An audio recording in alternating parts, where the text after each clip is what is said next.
Hello বন্ধুরা, আজকে আমি তোমাদেরকে নিয়ে যাব বিটলস আশ্রমে। ঋষিকেশের বিটলস আশ্রম মেডিটেশনের জন্য সবথেকে স্পেসিফিক অ্যান্ড খুব সুন্দর আশ্রম। তোমরা বিটলস আশ্রমে পেন্টিংগুলো দেখো।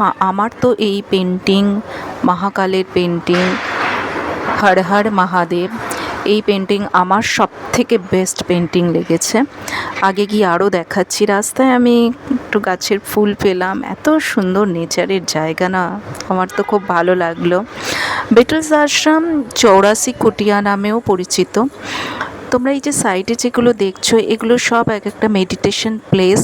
জায়গাটা আমরা যেদিন গেছিলাম এখানে এইগুলো না নতুন হচ্ছে, সো এগুলোতে কাজ চলছিল, এর জন্য আমি ভেতরে যেতে পারিনি। কিন্তু আমি তো এর মধ্যেই যেন হারিয়ে যাচ্ছি।